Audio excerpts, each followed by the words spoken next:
Hey, welcome home. Yeah. How's it going, John? It is going well. It is going very well. How Good. about you? Good. Safely returned. Safely returned after I did the math. 30 hours of driving over the last week. So, Wow. Okay, so that's like, it's three-quarter no, time.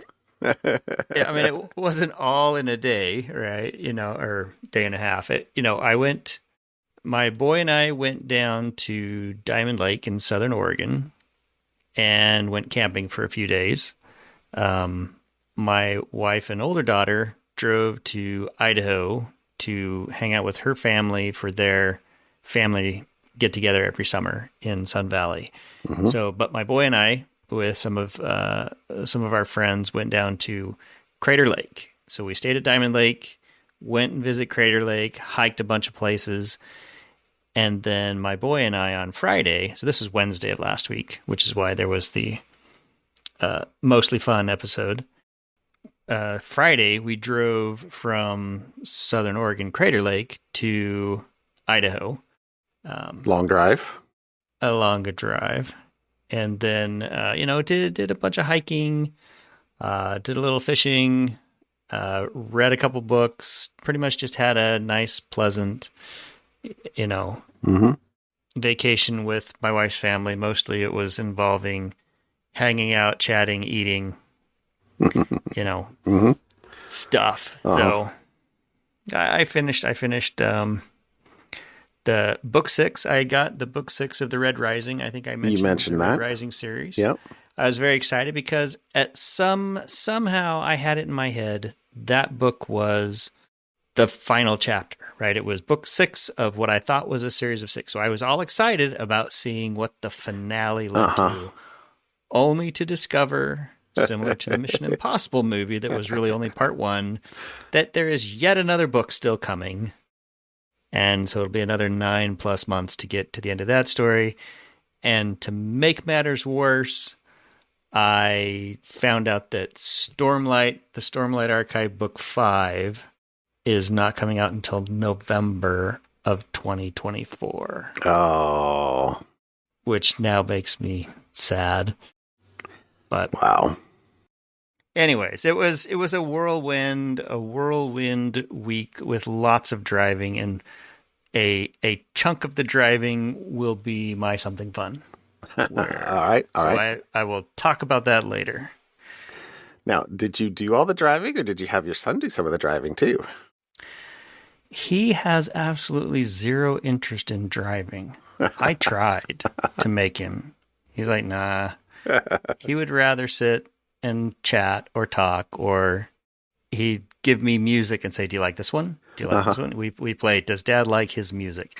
For the most part, Dad likes his music, so it works out pretty well. And That's he good. likes some of the music that I like, so uh, we are very compatible with our music styles in long road trips. Which also included, we also enjoy Planet Money and the Indicator podcast. Oh, So very cool. we would jump around and find topics that he was interested in, and play. We listened to a bunch of podcasts as well. So That's awesome. the driving was not horrible. It was just long time in a car. Yeah. Yeah. Well, so I can somewhat sympathize, although I didn't have that much driving. That was a lot. The other thing that happened last week, why we did the Something Fun episode, was I was actually gone the previous weekend, and it was about a 5-hour drive where we were on the southern Mm-hmm. coast for a family thing. And then and I let's see, I was returning on Tuesday, and you were leaving on Wednesday or something like Right. that. It was like Yeah, the yeah. overlap was kind of hard to Was not going plan to for, work. and neither of us really had a good plan No. for that. Anyway, but so that was a bit of a drive, and then and so my last 3 weekends had been gone, and then this Mm. past Saturday, I was like kind of depended on how I felt, but uh, I I had an uncle and an aunt were having their 50th wedding anniversary up in Yakima, which is about a 3.5 hour drive from here, on Saturday, 1 to 4. And I'm like, Yeah.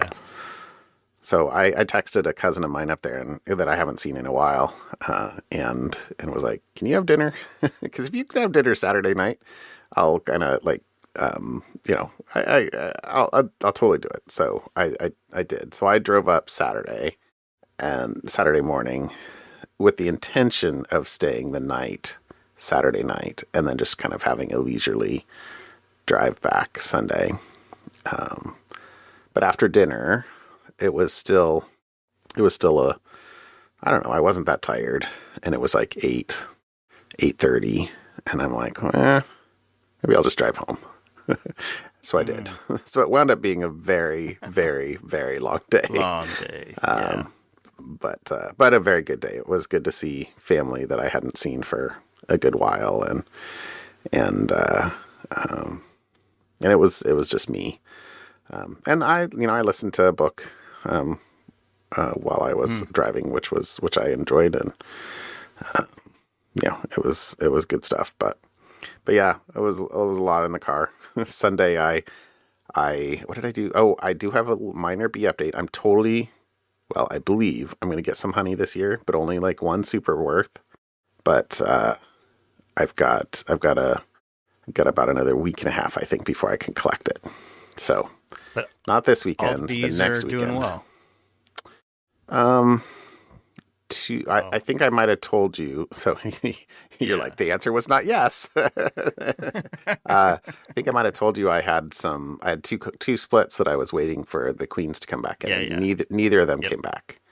So the other thing I did this Okay. past weekend was I just merged those two splits back in with one of the other colonies. And so I have 5 colonies right at the moment, all of which are pretty decently strong. So, I think I have some amount of hope that they will go into winter, strong, and then we'll have to see how that goes. But my fingers are crossed. Cool. So it'll be a little late for harvesting honey, but I did not have a queen excluder on because I was like, there's a nice solid dome of honey in the top brood box, so I don't need to put a queen excluder on there. And sure enough, there's a little bit of brood up in the one of the frames in the super. So I just put a queen excluder on, letting that hatch out before I harvest anything. So, gotcha. It's all good. Well, in your reading, did Yumi and the Nightmare Painter pop to the top yet? Oh my gosh, it totally hasn't. I'm still reading another series. I'm on book 9 of 10. Okay. And I started Yumi at one point, like when we were down on the coast. So I'm like a couple chapters in, but it wasn't, what was the deal? Oh, I know that I got the audiobook, but since it's not in Audible, it was not for a drive. I got, I got into one of the other books that I've got, and then I'm still kind of chewing through this other series. So, which I'm really enjoying. It's called Nova Terra. Good. Yeah.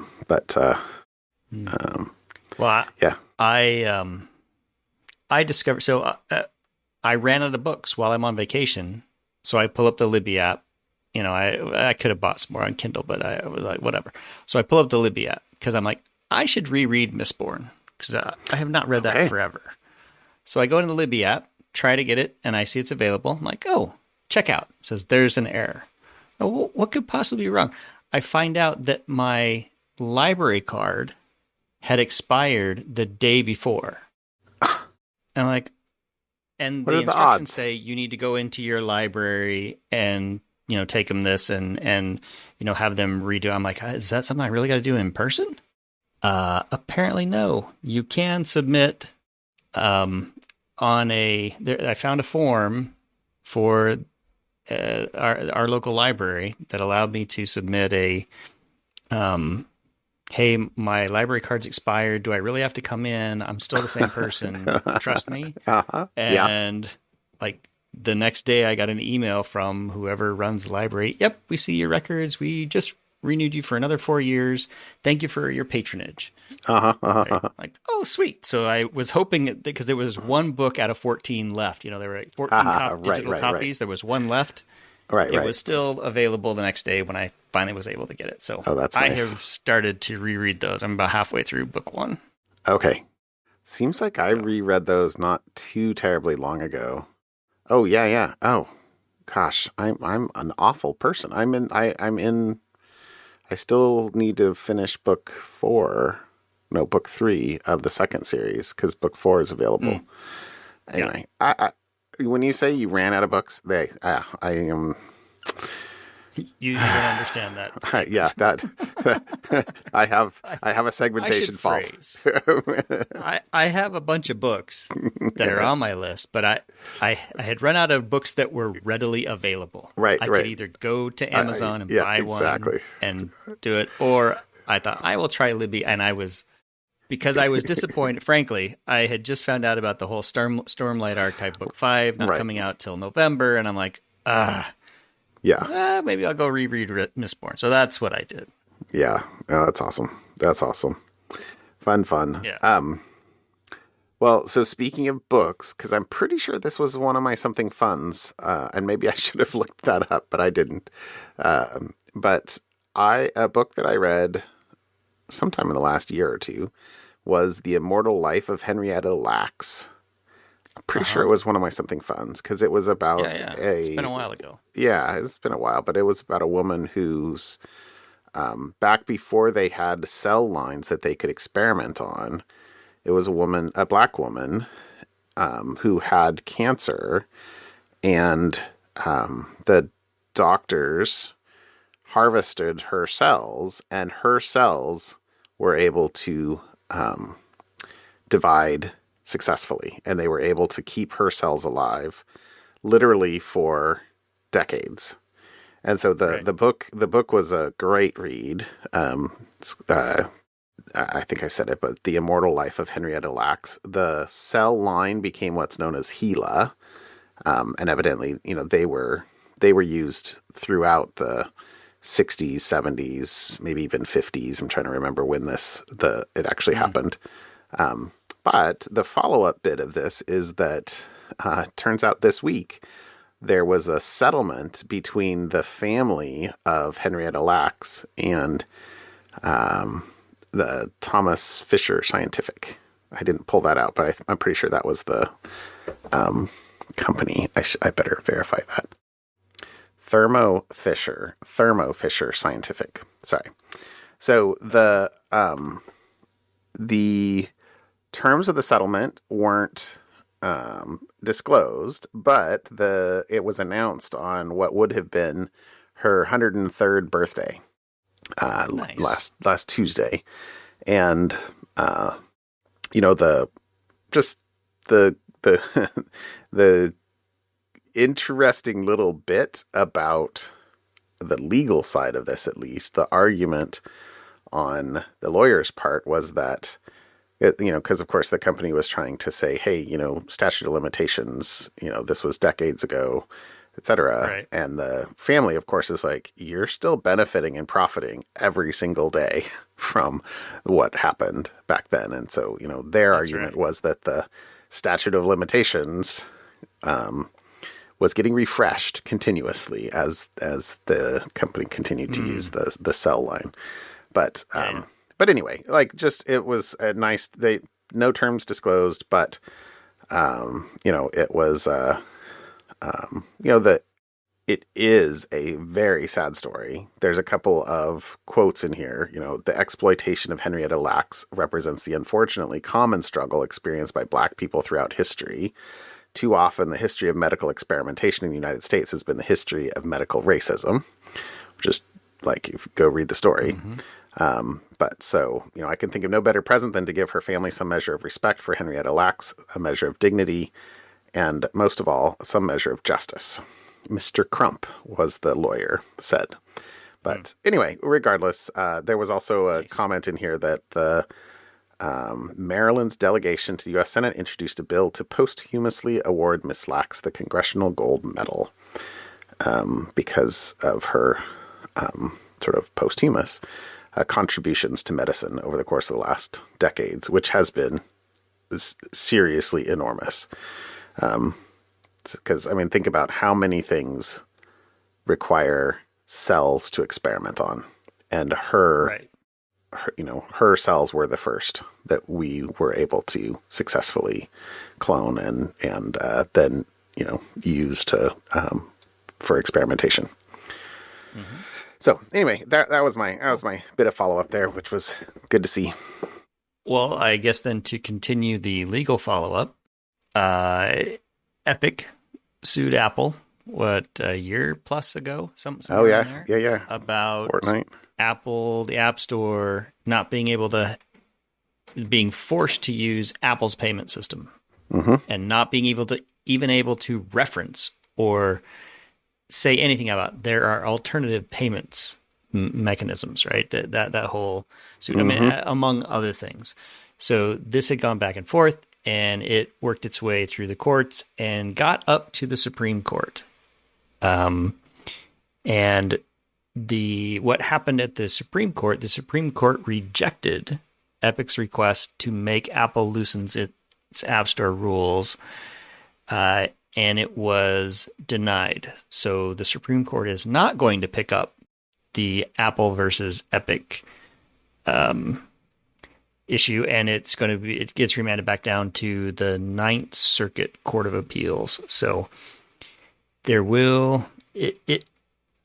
still stuff going on. Epic's still winning some pieces and losing other pieces, but at least the piece to stay the ruling that the Ninth Circuit came back with saying,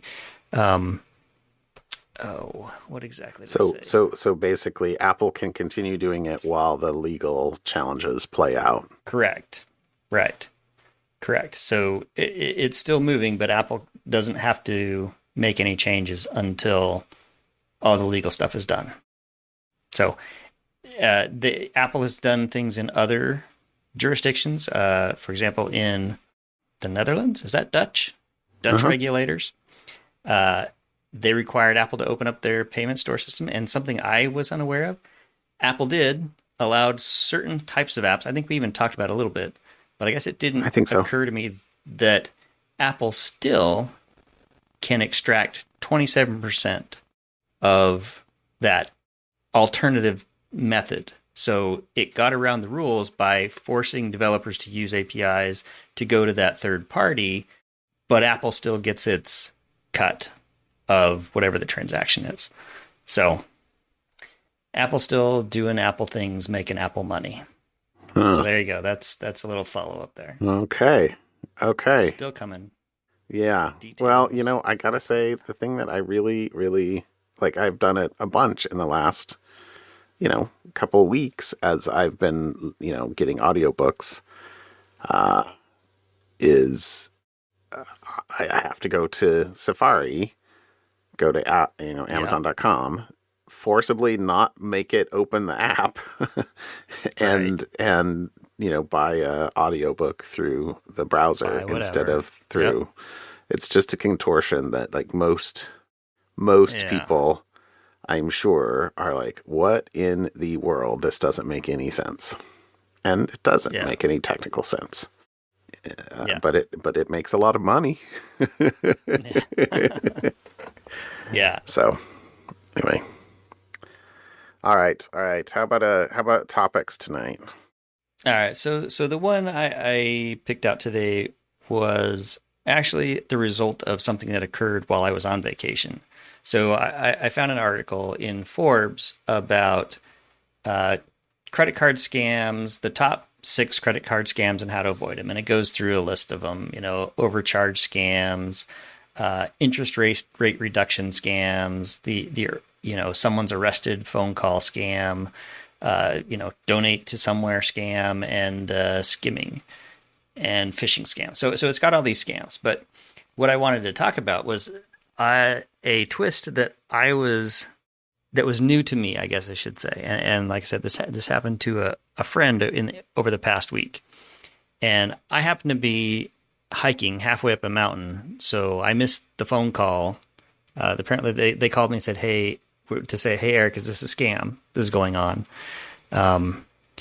And what I guess one caveat here is I did get this information secondhand, so some of the facts may be slightly incorrect, but the gist of it, this is what happened, is the person who we were staying with, one of the people we were staying with for the vacation, got a cold call from their, and I'm air quoting, bank, saying, "Hey, we've seen some charges on your account. Can you confirm they're not yours?" And the person looks at their bank account because they're on their phone. They look at their bank account. Sure enough, there are a couple charges for small amounts of money. And I have had this happen to me before. I have had a bank call me and say, "Hey, were you in, Indiana at a whatever, store and buy a $3 worth of stuff," kind of thing. So I've had the banks call me, and so I can kind of get where this how this scam started. What was interesting was the bank, air quote bank, people who had called knew what the transactions were, or at least the amounts. And then that's where this starts to deviate, because the person said, "Well, nope, those are not mine." And then the air quote bank proceeds to ask for additional information to help them secure their account. "Hey, we're going to send you a one-time passcode. Hey, we're going to, all that stuff." And in short order, lots more charges started to appear. And they got smart. They realized what was going on, hung up, and called the bank directly from the credit card and told the bank, "Hey, this is what's going on." And as far as I understand, the things have proceeded on a satisfactory path, despite everybody kind of panicking for a few hours while, it was just this natural conversation of, "Oh yeah, those aren't my charges.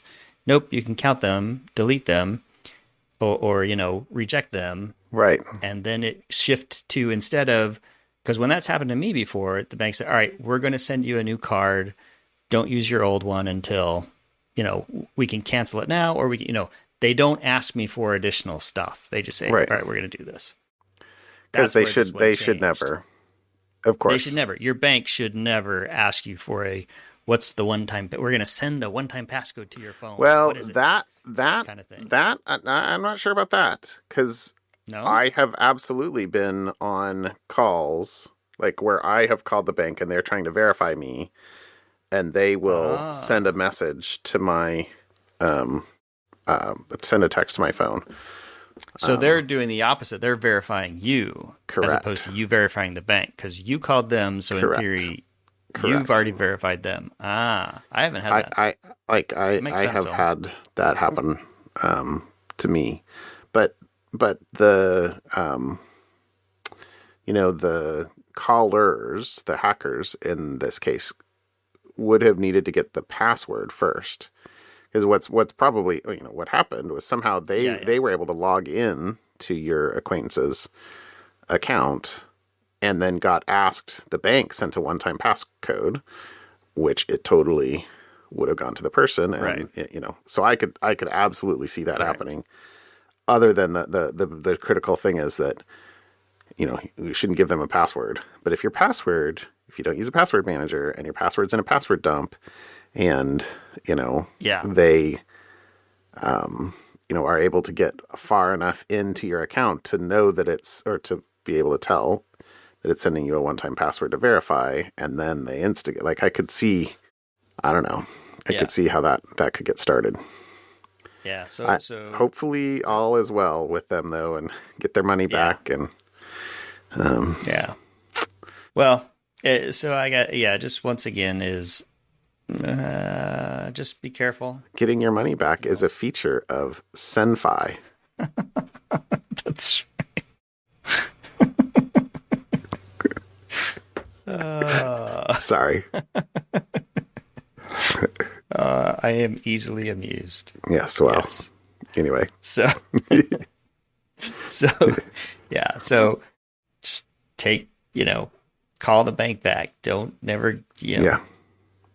don't give It's away information. almost always a good idea to be like, ooh, I nope. will call you back. And then call the bank or Yeah. call the whoever. Yep. Yeah, absolutely. Alrighty. So that was mine. The article that we'll link is just kind of just a generic. Here's 6 ones, and I mostly just want to talk about it. This actually happened this last week. Wow. And it was Yeah. very sophisticated. And so this happens all the time. It's happening to someone you know. It's probably happened to you at some point, Yeah. or an attempt was made at some point. So just keep an eye out. Use a strong password. Do not reuse your passwords. Use a password manager. Yeah. So the article I am going to do here, actually you threw into Slack, but I went in to throw it into Slack and I saw you'd done it like an hour before. So so I stole it though.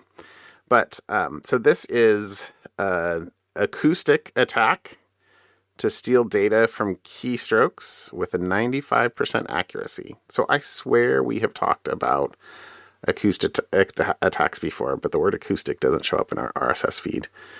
I remember we talked about vision, like watching the keyboard. Maybe. And then we had some others on audio of hard drive audio as the hard drive. Maybe that was. The platter maybe just that spins, was. goes beep, beep, beep, beep, beep. They can Yeah. feel it. Maybe not this particular side channel. We've talked about a number of side channels over time, but the interesting hook here is they both did a local recording and a recording over Zoom and Skype of the somebody typing, and they didn't use a nice keyboard like I have. They used the Mac kind of quiet keyboard. So it wasn't a click. You're not required to have a mechanical keyboard that has, clicky keys. They did it with a relatively silent keyboard, the same, same Mac keyboard that they've been shipping for years. There's a little bit of difference in the accuracy, whether it was trained like listening locally off of a phone, whether it was trained listening to the keystrokes over Zoom or over Skype. So 95% locally, 93% over Zoom, 91% over Skype. That's still amazingly accurate. Amazingly accurate. Yeah. So you do have to train it for the person and the laptop. So, but I guess I was thinking as I read the article, how often I'm on meetings all the time and I type a lot in the chat. Now, most of the time I'm on mute, but if you had a recording of a meeting where I typed something into chat and I wasn't on mute, there's a little bit of your training set, right? Gather enough of those, and that's how you train. Yeah.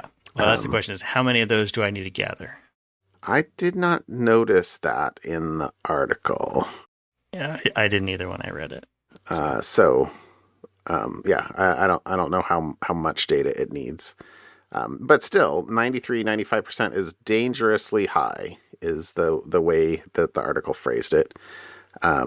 Because, acoustic attacks are more possible than many other types of side channel attacks that are, a little more contrived. We're on audio a lot.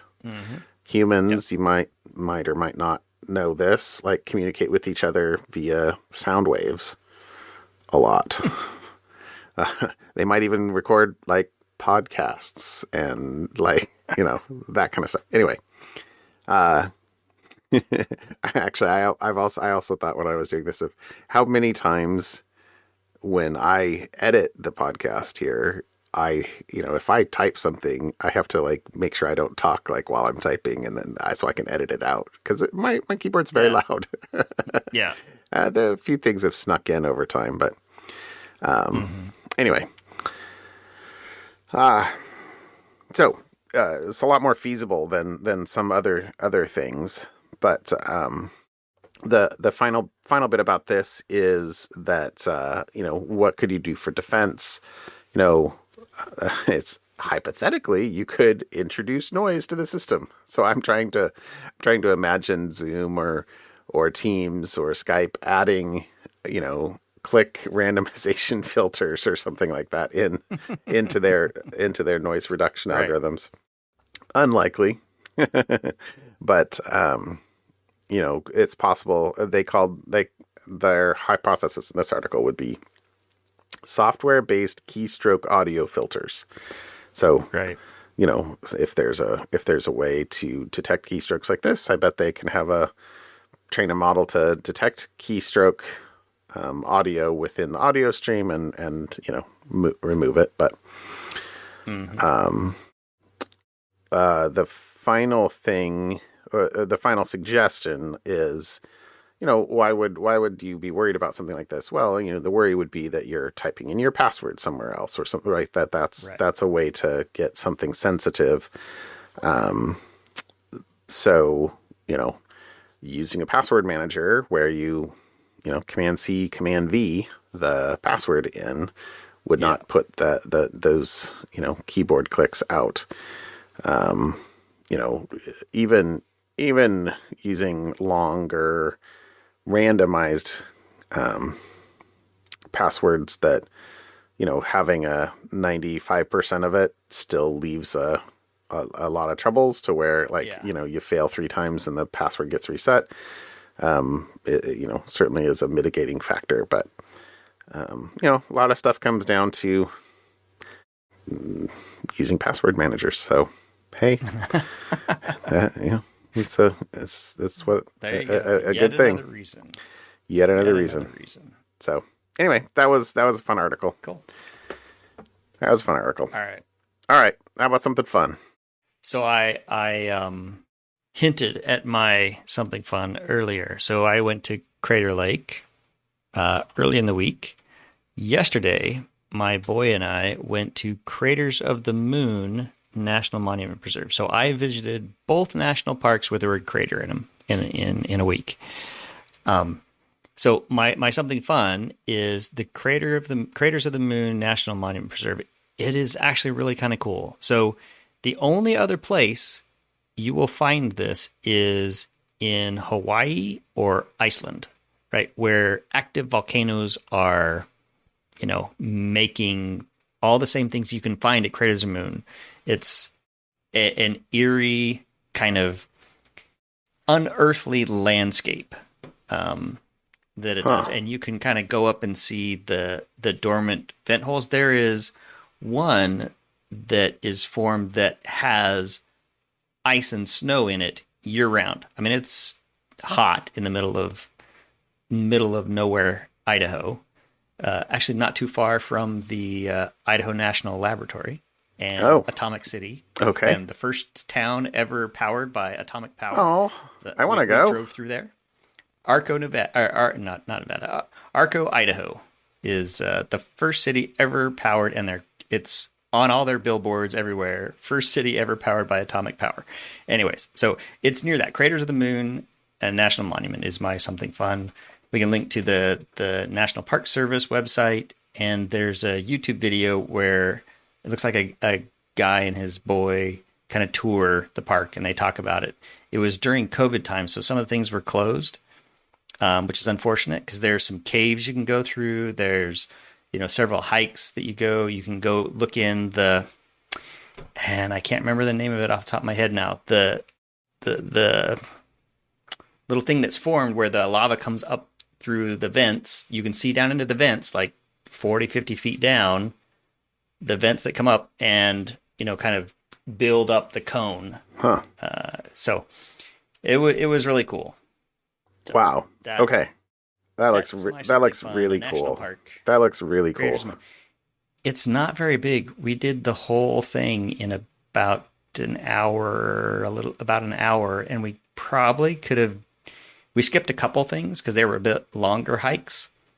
2 hours, we probably could have done the whole park in 2, maybe 3 hours tops.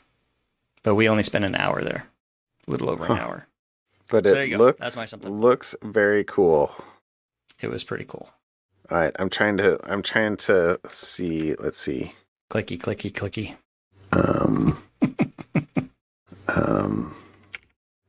I'm looking to see if there was one of those satirical posters. For Craters of the Moon National Park. No, I wish there were though. I see the when I googled it, and I see the one for Crater Lake, which is just something to look at and leave. Yeah, I have that one hanging on my wall. Do you? Yes, I got a bunch of those. Oh, I just love these. I just love these things. They're so like right up my alley. Yeah. Oh, there's more here that I haven't seen before.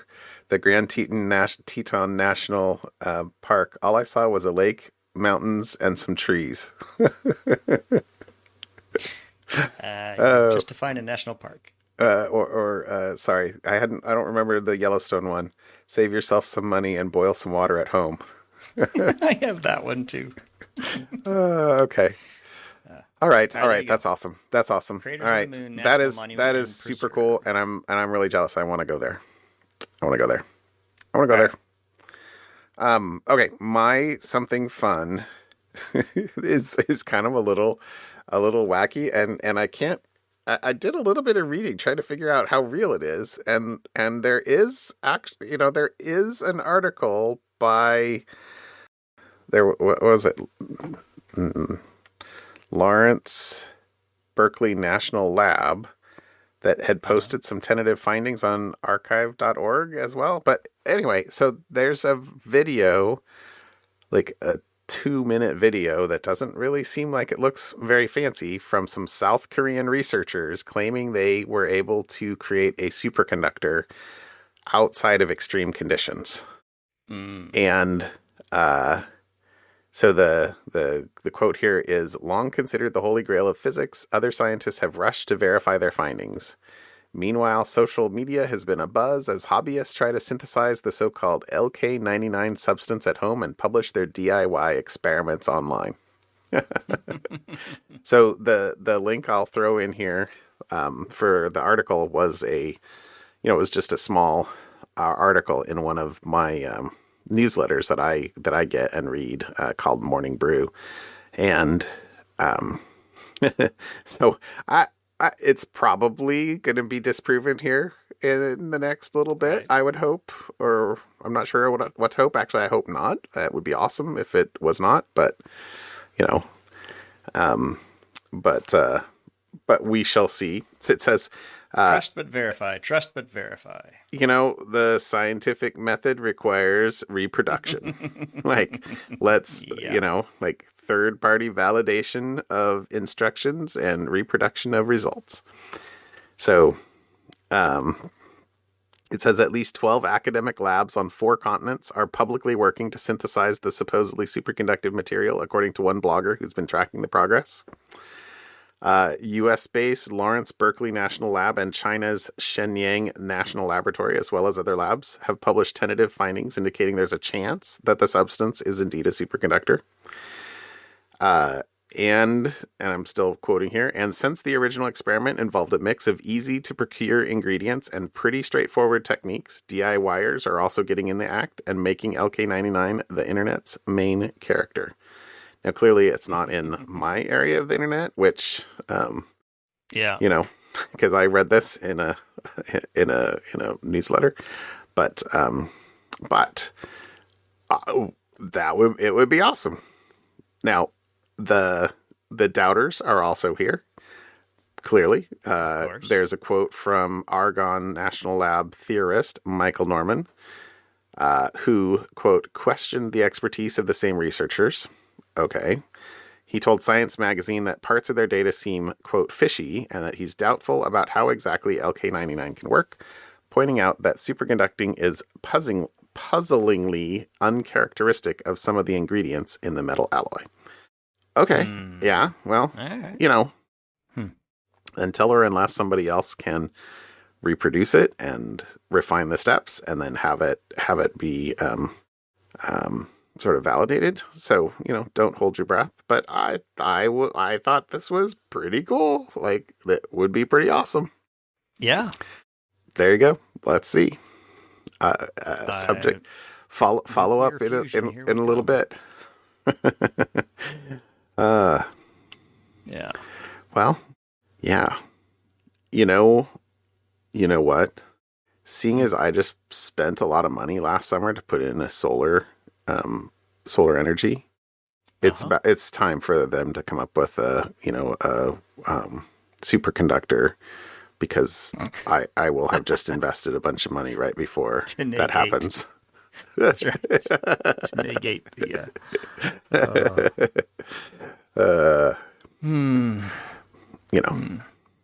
Could be cool. Could be cool. Yeah. I'll let you know if I hear more. I will have to read the article and maybe Google some internet folks who are. The video's not super impressive, I gotta say. I've seen many more impressive videos in some of our Something's Fun. Yeah. Yeah. It was, yeah, but yeah, check it out. All right. Cool. Thanks, John. All right, my friend. I will talk to you later. All right. All right. Bye. Later. Bye.